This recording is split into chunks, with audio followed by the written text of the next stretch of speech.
Yahoo and welcome back to my channel. My name is Mara, and by what I'm wearing, if you can guess what we are talking about today, then you are my kind of people, because I'm talking about my favorite anime manga ever, which is Nana. If that's interesting for you, then keep watching.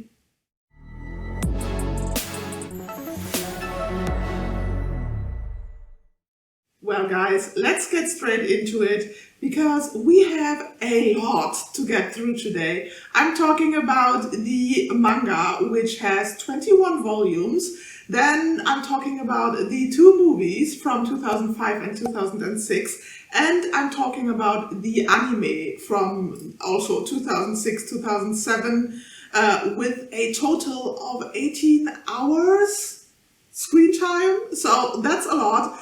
First of all, I would like to give everyone who has no idea about this story a brief introduction to what Nana is about. And Nana is a story of two girls, two women basically, with the same name. They are both called Nana, and of course they have different last names. One of them is called Komatsu Nana and the other one is called Osaki Nana. And they also come a little bit from the countryside of Japan and both set out to Tokyo to do different things basically, but they kind of meet straight on the train on their way to Tokyo. What a coincidence. And from that time on, basically, their friendship starts and they have different situations and adventures, you could call it, that they go through. And both of them, like I said, different backgrounds. Komatsu Nana is a very naive girl. She's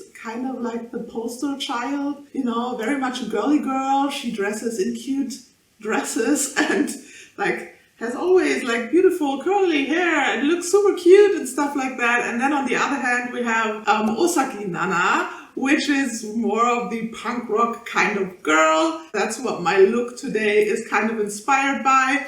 She wears a lot of Vivienne Westwood things, in the manga, also in the movies and in the anime. Vivienne Westwood is something that is very permanent in all of the installments with different characters. We see Osaki Nana also wearing a lot of Vivienne Westwood clothing, not only the jewelry and accessories. It's just my total vibe because I love Vivienne Westwood. She's amazing. She's a great designer. If you don't know her, shame on you. Vivienne Westwood is from the UK. She is, like I said, an amazing designer. I love all of her pieces, most of her pieces. She always comes out with new stuff. So beautiful. Sadly, I can't afford everything that she comes out with, but I have some staple pieces that I love very much. Mostly, of course, jewelry. My ring and then my second ring, this necklace that I wanted for so many years. And of course another couple of earrings and bags and wallets and stuff like that. I just love Vivienne Westwood. I'm sorry, maybe I'm a little bit too excited, but Vivienne Westwood, to make it short, is very, very there in all of the installments, like I said, in the manga, the movies, the anime. And like I said, Osaki Nana is very much the solitary punk vocalist. She is in a band in her hometown as well as in Tokyo with some of her older bandmates, and she kind of struggles, to get past her past love, you could say. She was involved with a guy from her older band back in her hometown, and like I said, she goes to Tokyo to kind of find her own way because they broke up. And she wants to make it on her own. Woman power, go for it. I love it. Definitely very much can identify with Osaki Nana. So, a fun fact, a little side note, when I was younger, I had a friend, a friend. She also loved Nana very much. And she kind of always said that she was Osaki Nana and that I was Hachi. Well, Hachi meaning Komatsu Nana. Hachi is her nickname because they didn't want both to use the same name.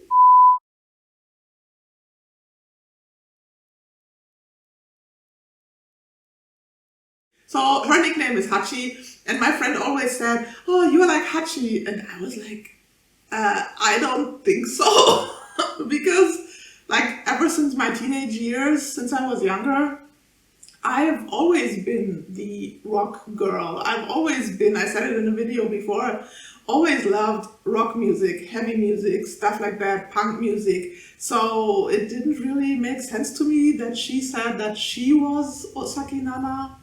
Anyways, that's just like a side fun fact for you guys. Like I said, this is basically the story. I am not getting further into the story because I don't want to spoiler you. The manga, actually, let's start with that, because that was the first installment. That was the base for all of the other installments. So the manga, I think, is very well written. I recently read it again, and I'm very much in love with this whole manga. It is kind of perfect to me. Definitely enjoyed the story and the character development, well, of some of the characters, not all of them.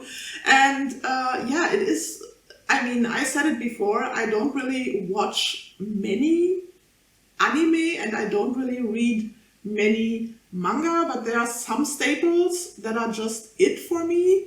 Nana is definitely it for me because, like I said, besides Death Note, it is one of my favorite like manga and animes ever. Nana is always at the first place, always on top of the list, because it was just, I don't know, I love it so much.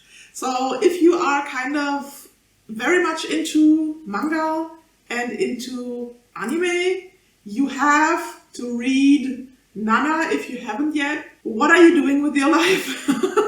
I'm serious. Please also definitely watch the anime because it is just perfect. It is just a perfect installment from moving the story of the manga into an anime. It's just so good. I can't like rave about it enough. It's just so perfect. And now you could ask, okay, why is this your favorite ever? Your favorite everything ever? To me, it is my all-time favorite because this story is very much about friendship, about experiencing life together for a longer period of time and to overcoming difficult times together. So that's why it is definitely my favorite. I think I would say I don't really have a friend like that in my life. Most of my friendships ended for valid reasons, but I'm very lucky and happy to say that I have friendships now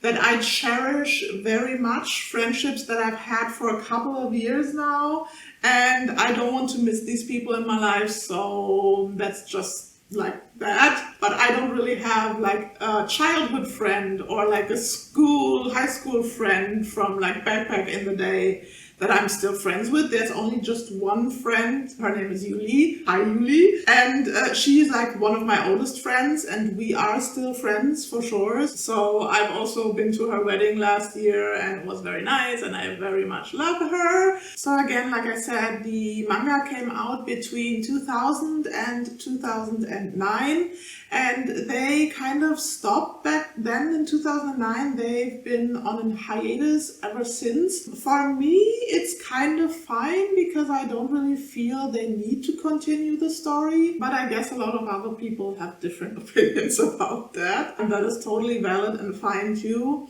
So in 2005, they released the first movie with a length of 130 minutes. And in 2006, they released the second movie with a 115 minutes like runtime.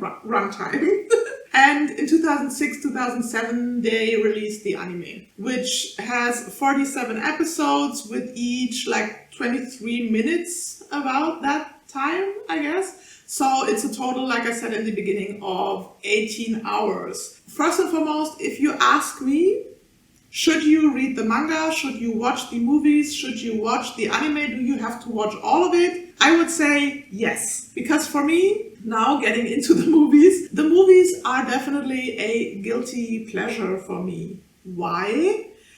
Well, I have opinions about these two movies. I definitely recently watched them again, and I had a different memory about these two movies. First of all, I kind of remembered them to be better. The casting overall for the two movies was a bit of a hit and miss for me. They casted Nakashima Mika for the role of Osaki Nana, which is perfect. It is just the perfect casting for her, because for me, Nakashima Mika embodies Nana in like real life too. So she's always wearing Vivienne Westwood clothing and jewelry, and she is a kind of punk rock girl. She also makes pop music. You have to know that Nakashima Mika is a musician in Japan. She's a Japanese musician. She is amazing. I love her stuff. She is very much punk rock. Like I said, she very much embodies the role of Nana. There's also another musician in Japan called Tsuchiya Anna, and a lot of people say she would have been the better like Nana, but even though I love her music, I don't think so. I'm sorry. Like I said before, like Nakashima Mika is just the perfect Nana for me. Besides that, we did have some difficult casting choices, I have to say. So first of all, the woman, basically two women that played Hachi, well, Komatsu Nana, they did a so-so job. I found both of them kind of difficult.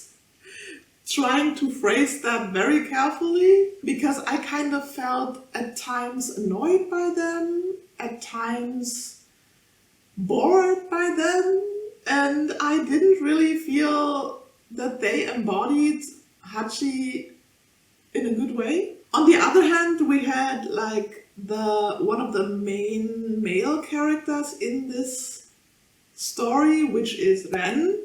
Ren was Osaki Nana's boyfriend, partner. And I definitely liked him in the manga and in the anime, but in the movies, the two actors that they chose to embody Ren, difficult. I certainly feel they could have done a better job with the casting of Ren. For example, back in the day, around the same time, there was an actor, Japanese actor as well, Oguri Shun. He was very popular back then, and he played in several movie installments called Crow's Zero. Maybe he was not available, but I think he would have done a much better job than the two actors that they actually chose for then. They didn't really look like him. They didn't really embody him the way that he was. He was a punk rock guy, always like bare chest. He had a very strong jawline and a very handsome, beautiful face, and at the same time a very like masculine face. It's difficult to describe. Some other good examples of good casting choices, for me at least, were definitely the actor that they chose for Yasu. Yasu is one of Nana's bandmates. He plays the drums and is kind of acting like the manager of the band. Then they also had, in the second movie, a good casting for the character of Shin, for the character of Nobu in both movies, and Junko and Kyosuke, which are both friends of Hachi. They also were embodied quite well. And story-wise, I have to say, even though each of those movies was about 2 hours long, so 4 hours in total, they definitely felt very rushed story-wise, which is to be expected if you think about the fact that they pressed 18 hours of story, which we had in the anime, into 2 movies with a total of 4 hours. So I didn't really like that. They left out vital parts of the story. For example, they totally left out the storyline of Shin and Data, which I didn't really understand. I mean, you could say it's not part of the main story, but it's also a very important part of the manga story and the anime story, so I don't know why they left that out. Maybe they should have just, made more movies. A series would have also been a good idea, but I guess at that time it was not really the Netflix type of era where you could just, sell a story to Netflix and they make like a TV show, like a series out of it. I guess that's what the anime was for. Was kind of justice for Nana. I have to say they also ended the first movie with a very important and heartwarming scene. But then it felt disconnected to the second movie, especially when you watch them like directly after each other, like I did recently. And the second movie just starts with a scene that spoils the whole story because they go back to a performance, not back, they jump in time forward a lot and they straight up go to a scene that spoils basically the outcome of the story of Nana, and I didn't really like that. It didn't really make sense to me, so I don't know why they did that. And then they went back to like what happened after the first movie, so it felt kind of weird for me. But like I said in the beginning, these movies are definitely a guilty pleasure, both of them, even though they are quite bad. And like I said before, Nakashima Mika is amazing as Osaki Nana. I love her so much. And for the anime, I guess I don't really have much to say about it. I already raved about it a lot in this review. And I think all I have to say about it is that there's nothing negative to say about it. I felt that since they took the time to actually tell every story the way it was laid out in the manga, that they totally loved and respected the mangaka, which is the author of the original manga and the story, enough to represent and to show her story the way it was supposed to be told. And there was just a little bit of variation. They changed the order of events a little bit in the anime, which was totally fine for me because it was still understandable, sometimes even a little bit better to be understood than in the manga, so it was totally fine for me.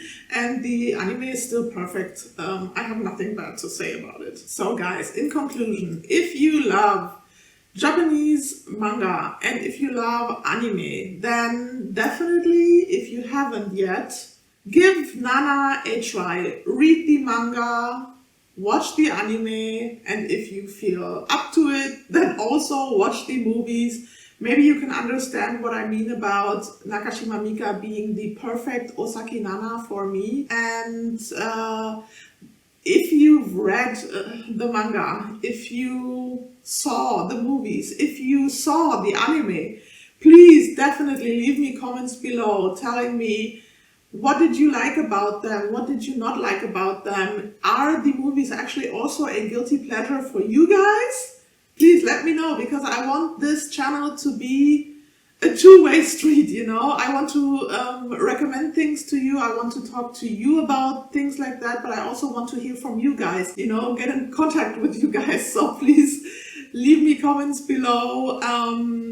Like this video, share this video, and in total, like I said, this is simply a good story about friendship, about hardships in life, about how to get through these hardships. And it also has a side story about love and other relationships. And when I was younger, when I read it the first time, and when I saw the manga the first time and watched the movies for the first time, they definitely taught me a lot of things that I don't want in relationships, that I don't want in friendships, and they helped me kind of grow up. And one last thing I have to say, if you don't have the time to read the manga, watch the movies, and watch the anime, then at least read manga, at least watch the anime. That's all you have to know, that's all you have to see. If you're not really into real life movies, then that's fine too, then skip the movies. But definitely watch the anime and read the manga. And for today, guys, that's it. Like I said before, like this video, leave me comments down below, and follow me on Instagram at kotatsu.talk. And I will see you in my next video. Stay real, keep it real, and bye bye.